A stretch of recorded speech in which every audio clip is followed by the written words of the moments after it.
நான் சிலவங்கள பார்த்துருக்கேன். அவங்களுக்கு 2 விஷயத்தில் இடையில எது நல்லதுங்கிறதுல பெரிய ஒரு குழப்பம்.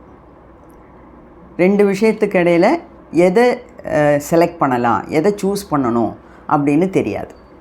இப்போ 10th எக்ஸாம் எழுதியாச்சு. 11th போகும்போது சயின்ஸ் குரூப் எடுக்கட்டா, மேத்ஸ் எடுக்கணுமா, பயாலஜி எடுக்கணுமா, சயின்ஸ் குரூப் எடுக்கணுமா, காமர்ஸ் எடுக்கணுமா, 12th முடித்தாச்சு, நான் இன்ஜினியரிங் என்ட்ரன்ஸ் எக்ஸாம் எழுதணுமா, அதுவும் நீட்டுக்கு படிக்கணுமா, டிகிரி முடித்தாச்சு, நான் ஐஏஎஸ் ட்ரை பண்ணட்டா, ஐபிஎஸ் ட்ரை பண்ணட்டா.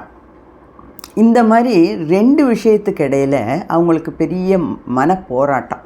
ஒரு வீடு வாங்குறதுனா கூட இந்த வீடும் ஒரே விலை, அந்த வீடும் ஒரே விலை, அப்போ இதை எடுக்கலாமா, அது எடுக்கலாமா. இந்த மாதிரி எல்லா விஷயத்துலேயும் 2 விஷயத்துக்கு இடையில் ஒரு தீர்மானத்துக்கு வர்றதுக்கு கஷ்டப்படுறாங்க.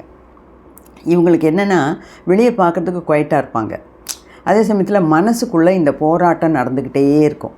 அது மட்டும் இல்லை, அவங்கக்கிட்ட இருக்க இந்த போராட்டத்தை வெளியே சொல்ல மாட்டாங்க. அது இன்னும் கெடுதல். ஏன்னா அது அவங்களுக்கு மனசில் நிறைய குழப்பத்தை உண்டாக்கி கடைசியில் அது உடம்பில் பல வியாதிகளாக கூட வெளியே வரும். அதுக்காக தான் இருக்கிற மன டென்ஷனை யார்ட்டையாவது பங்கிடணும். அதுவும் ரொம்ப க்ளோஸாக இருக்கவங்க யார்ட்டையாவது சொல்லலாம், இல்லைன்னா நமக்கு கைடன்ஸ் கொடுக்கக்கூடிய ஒரு கவுன்சிலரை போய் பார்க்கலாம். இந்த மாதிரியெல்லாம் பண்ணாமல் இருந்தாங்கன்னா அது அவங்களுக்கு உடல் உபாதைகளை கொண்டு வந்து விடும். ஏன்னா இது ஒரு எக்ஸ்ட்ரீம் கண்டிஷன் ஆஃப் திங்கிங். எதுலேயுமே அவங்களால டிசைட் பண்ண முடியல. ஓகே, இந்த மாதிரி ஆளுங்களுக்கு கூட நமக்கு ஃப்ளவர் ரெமிடியல்ஸில் பரிகாரம் உண்டு. அதைத்தான் நான் இங்கே சொல்ல விரும்புகிறேன். ஓகேயா?